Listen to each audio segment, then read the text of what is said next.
Rehabilitating courthouses, installing advanced technologies. Among the steps government is taking to improve the justice system. The expansion of the Court of Appeal represents a new vision for the Jamaican legal system. And helping parents to understand PEP. Classes started. To a small number of parents to now we have a larger group of parents with even outside parents. Plus, rising above the challenges of disabilities. Those and more on the agenda for today's edition of Jamaica Magazine. Welcome, I'm Adrian Atkinson. What is the National Identification System? The new National ID will for the first time give Jamaicans one ID that is trusted and verifiable. This means easier access to government services like PATH and NIS. It will be easier to do business with the government and the private sector. Eventually, there'll be no need to walk with more than one ID. Support the new National ID. Get the facts at nidsfacts.com or on Facebook, Twitter and Instagram at nidsfacts.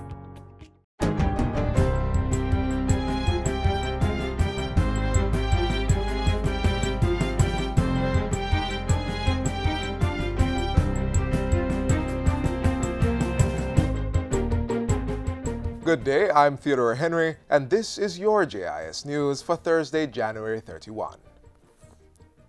Fitch Ratings Agency has given Jamaica its highest credit rating in over 10 years. In its announcement this morning, Fitch upgraded Jamaica's long-term foreign and local currency issuer default ratings to B+, up from B.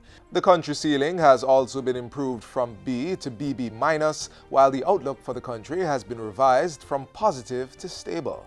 Finance Minister Dr. Nigel Clarke has welcomed the news, adding that the government is committed to continuing policies and programs that enable a stable macroeconomic environment which facilitates the economic growth required for sustainable and inclusive development. According to Fitch's statement, the upgrade is underpinned by positive performance indicators such as strong tax revenue performance, declining public debt, lower interest burden on the government, reduced unemployment, and strong external liquidity. It also accounts for structural indicators such as governance and human development per capita income, reforms to strengthen the macroeconomic institutional framework, and cross-party support for economic reforms. Work permit fees will become standardized across all sectors effective April 1 this year. Labour and Social Security Minister Shahini Robinson made the announcement yesterday during her ministry's second quarterly press briefing. She said the move would eliminate the differential fees currently charged by the sector. There will also be a 15% increase in the current fees charged.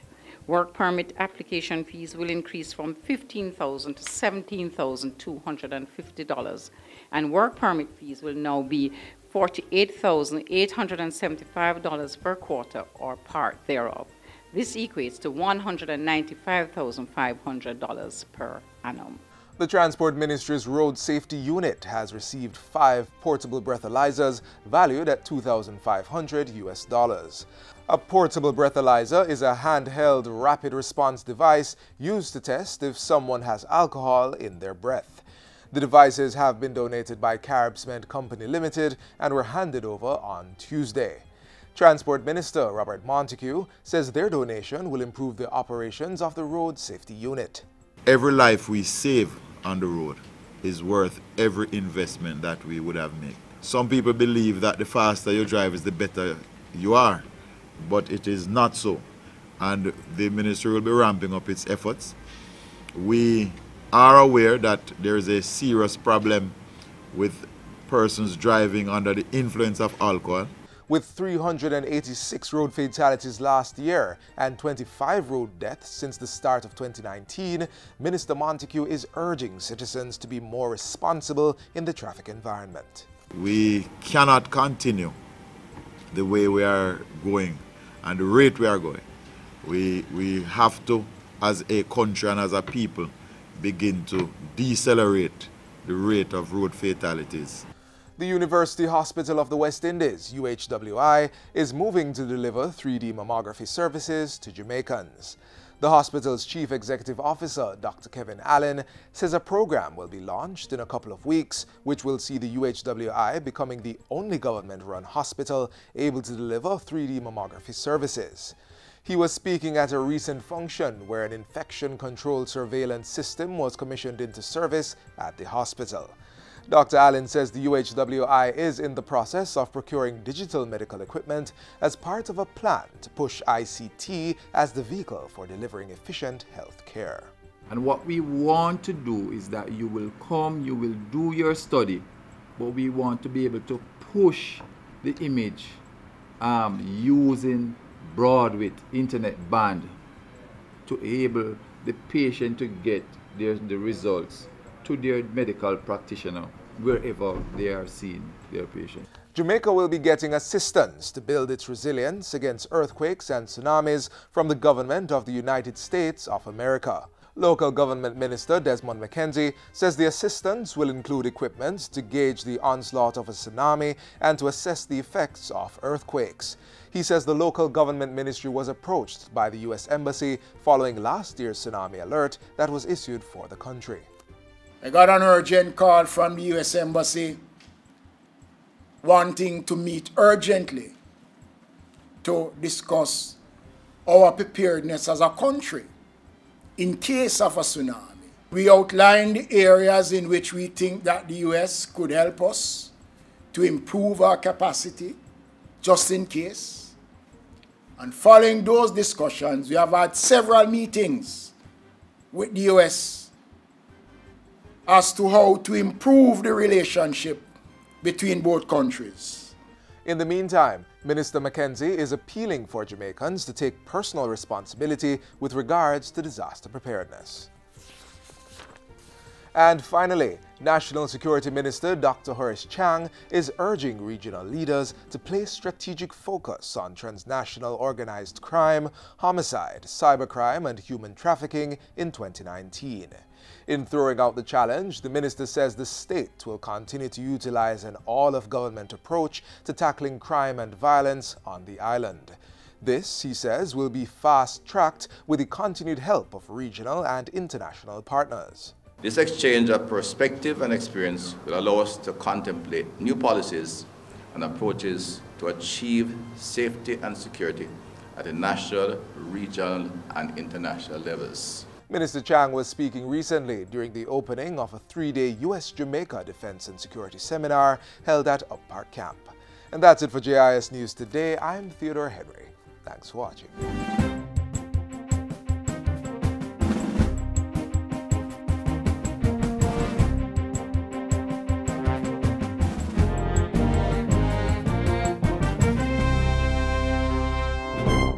Look inside the drum.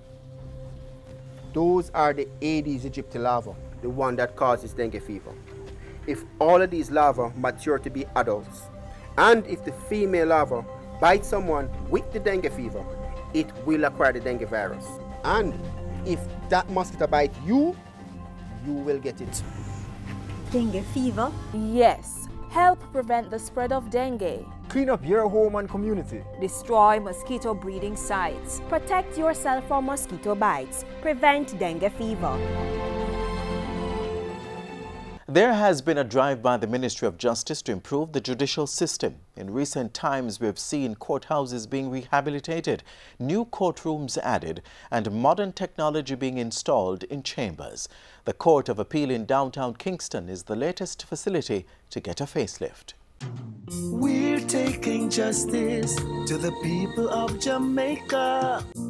On Wednesday, December 12, 2018, Jamaica advanced the new face of justice with the opening of Phase 1 of the expanded Court of Appeal in downtown Kingston. The opening of the $846 million facility was attended by members of the Political Directorate, the Judiciary, the Diplomatic Corps, the Security Forces, architects and contractors, and other key stakeholders in the justice sector. I want to say how very happy I am with the expansion of the Court of Appeal. It is a milestone achievement which has significant implications for the people of Jamaica in terms of access to justice. This access was achieved with the tax dollars of the Jamaican people. Here's Acting Permanent Secretary in the Ministry of Justice, Mrs. Anya Jones. The symbolic handing over of Phase 1 of the expanded Court of Appeal signals a giant leap in the overall objective of establishing a sound court infrastructure in Jamaica. I now need to take the opportunity to indicate that this investment for the expanded Court of Appeal of $846 million was provided by the government of Jamaica under the Capital A program, which is to provide great returns for the citizens of Jamaica whose taxes are essential to the development of their homeland. The Chief Justice of Jamaica, the Honorable Mr. Justice Brian Sykes, is promising first-class service. And the expansion of the Court of Appeal represents a new vision for the Jamaican legal system. It's first-class facilities, the beginning of the provision of first-class facilities to be matched by a first-class delivery of service. That's a commitment that Minister of Justice, Honorable Delroy Chuck, endorses. Today marks a significant chapter in the ongoing quest of the Ministry of Justice to upgrade and develop the country's court facilities. Our goal is for courtrooms to be beacons of hope and centers of excellence. Our mission is for our courts to deliver quality service and timely justice to our people. A proud president of the Court of Appeal, Honorable Mr. Justice Dennis Morrison, accepts the keys to the facility. To begin to say thanks on an occasion such as this is perhaps to chance one's luck down a very slippery slope. For as you would expect, it simply would not have been possible without the vision and dedication of a great many persons.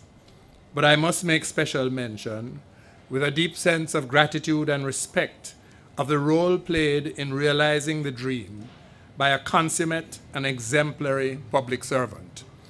I refer, of course, to Mrs. Carol Palmer, the Permanent Secretary in the Ministry of Justice.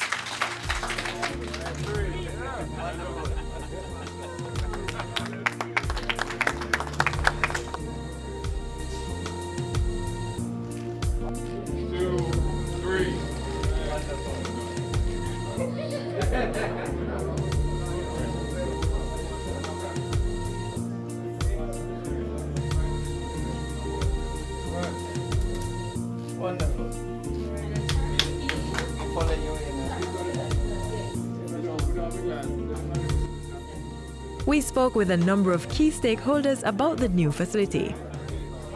What we have seen here today should encourage all Jamaicans about the seriousness and commitment of their government to ensure that justice can be delivered in decent facilities.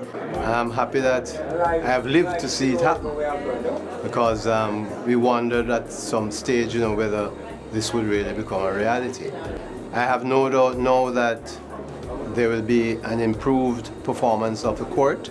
My congratulations to the Ministry of Justice that has piloted this, and I know we have waited for it for a long time, and the wait was worth it. I feel pretty proud for what I have seen. This was from where I was here from way back about 2010. So this is the fruition of what has been planned, and I am well satisfied that this is first word. The Ministry of Justice will continue to advance the Justice Reform Initiative to ensure that Jamaicans benefit from a first-class justice system. The new face of justice, a new experience for the people of Jamaica. Let's work together. A message from the Ministry of Justice. This is Romain Virgo. I'm here appeal to all of the youths them to just stay away from crime and violence. We know the temptation, the money, the fast life. People say them rate you, but that will only take you nowhere. If you stay in school and focus, and you can achieve anything. Be your own leader. A gang is a dead end. A message from the Ministry of National Security. When you're on the road, take your time. When you're on the road, bear this in mind. When you're on the road, you could save a life when you're on the road.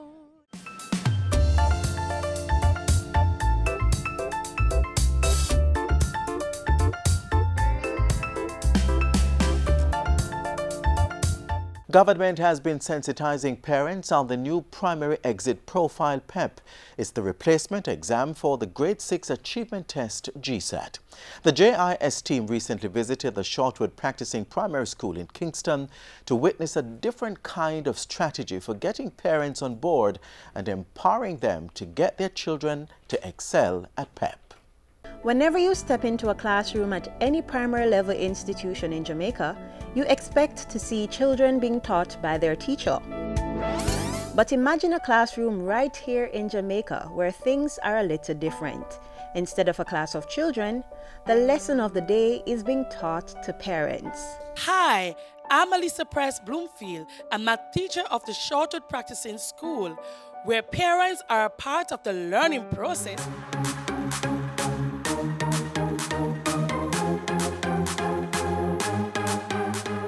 Parent classes are not new to our school, but this started as an initiative by Mrs. Bloomfield, who thought that with the new PEP that it is best to get our parents on board, and so the classes started.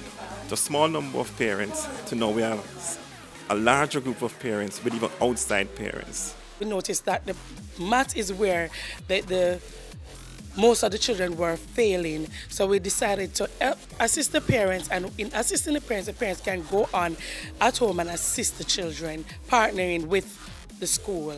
Yes, these parent math classes at Shortwood Practicing started in September 2018 to sensitize parents of students in grades 4, 5 and 6 about the PEP math curriculum.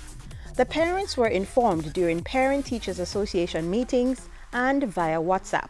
Mrs. Bloomfield has seen where parents were having problems in that when the homework went home, the parents weren't getting it. So out of gratitude, she came and she sat with us parents saying that, she will be giving back to have a class so that we can be more informed. The math classes are endorsed by the Ministry of Education, and the best thing about these free sessions, which are held on the last 3 evenings of each month, is that we use the NSC curriculum to teach. The same curriculum that we used to teach the children here at Shortwood Practicing, the same curriculum we used to teach the parents. It means these parent math classes employ the same 21st century learning skills that are incorporated in the National Standards Curriculum known as the 5 E's and 4 C's.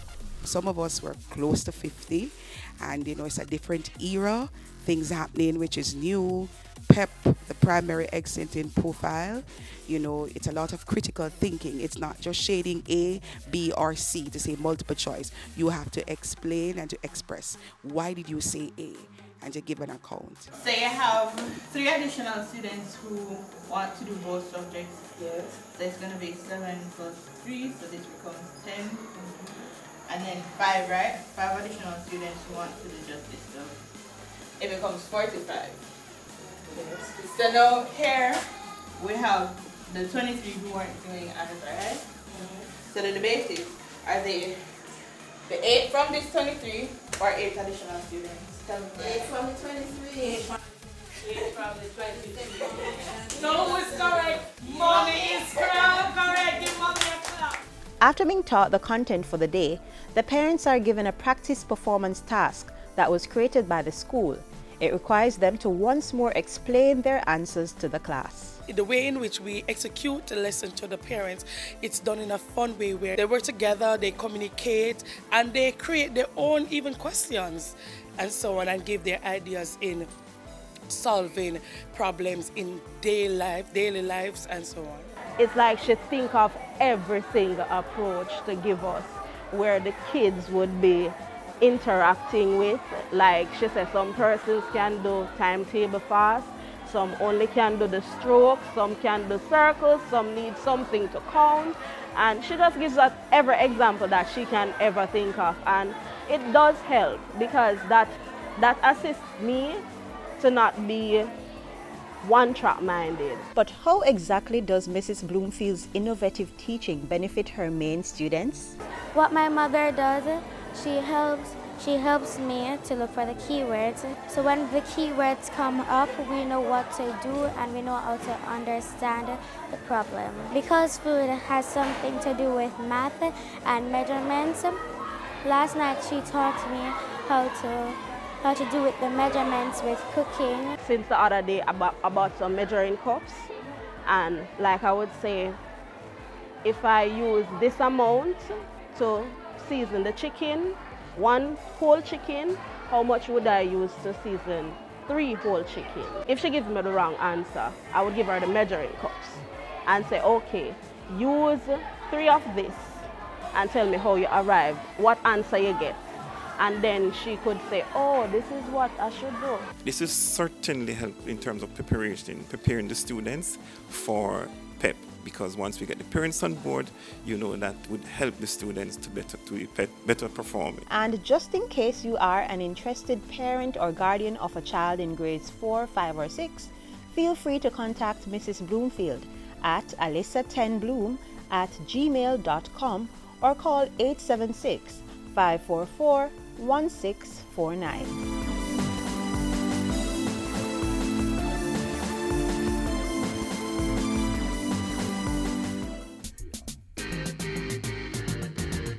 Stand up and get in the race. I can become the master of my destiny. Step up your stride, make we work like a harder. Do it like Veronica, Bolt and a Sapa. We can rise above the challenges and shine. Was with passion in your heart. Make a plan and stop all the idling. You think I saw we reach a the aging. I can, you can. Like our Olympians, every Jamaican can. It was Stephen Hawking who wrote, "Disability need not be an obstacle to success." The wheelchair-bound physicist was one of the most influential scientists of modern times. His words, meanwhile, have proven true for Lexley Johnson, who rose above his disability to become manager at a manufacturing plant.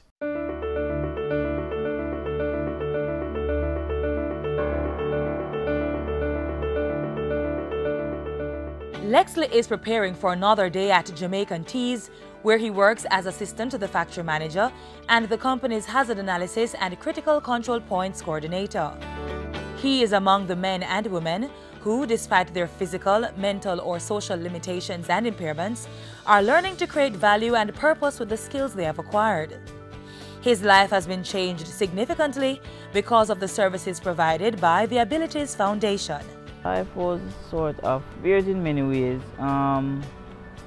A lot of wasting of time in terms of parties, but yet still wanted to achieve something, but the opportunity wasn't there.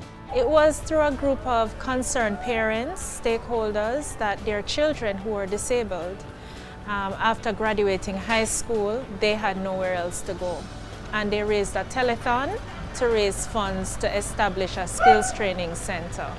And through that, Abilities Foundation was born in October 1992. Abilities Foundation is a unique institution. It's the only institution in the Caribbean and in Jamaica that caters to all disabilities. The foundation was established to meet 2 primary objectives: increase the employability of persons with disabilities and teach good work ethics to young adults with disabilities to prepare them for integration into society. The training program that I was engaged in is office administration. Being at the Abilities Foundation and being a person with disabilities, basically you are comfortable because you are amongst persons with disabilities and their understanding of conditions. I learned that there. The courses offered through the Abilities Foundation seek to provide opportunities for full participation and equality. These programs open new skill areas and, whenever possible, are crafted within existing social, education, and labor trends. The foundation currently offers 5 training programs: housekeeping levels 1 and 2, furniture making, data operations levels 1 and 2, design and decor soft furnishing, horticulture and landscaping. What we do is that we give them an in-house test. If they are capable of passing it at 70%, we send them up to do what you call an assessment. The assessment is done by outside persons from HEART, and they do the assessment and finish the program, certified through HEART. If they are not capable, then they will give them what you call a unit competency.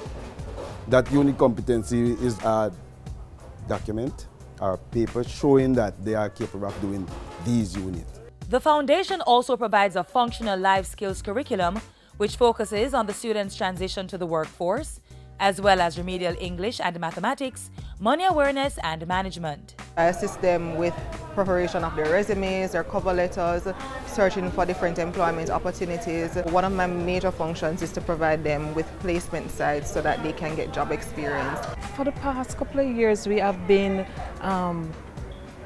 with the NYS, and we recognize that that's a summer program, but we recognize that after they are placed in the summer program, it's easier for us to go back to those places to get permanent placement for them because they see what they can do and not their disability.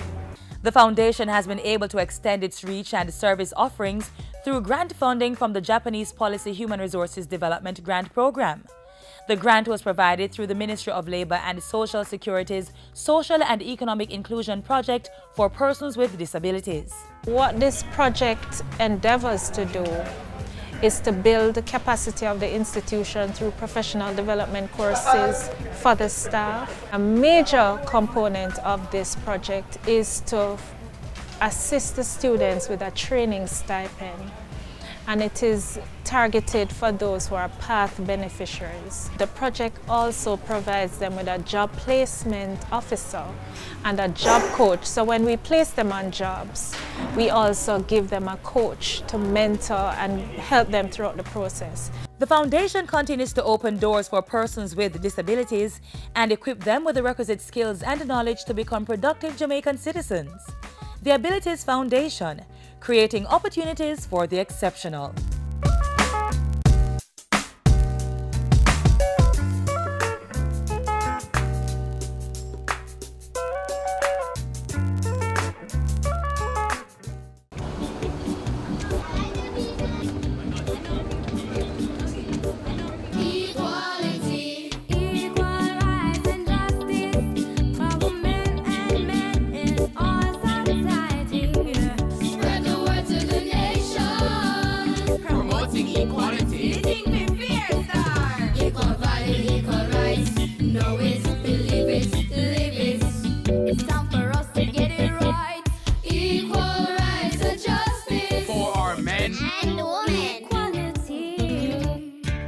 A message from the Bureau of Gender Affairs and the Dispute Resolution Foundation, paid for by the UN Women Fund for Gender Equality.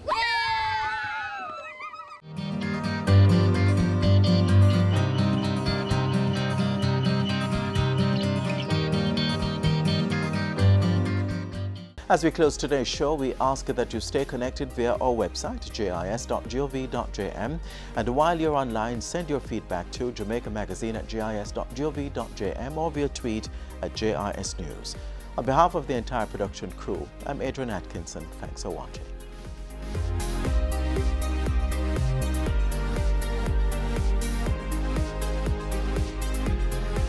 This has been a production of the Jamaica Information Service, the voice of Jamaica.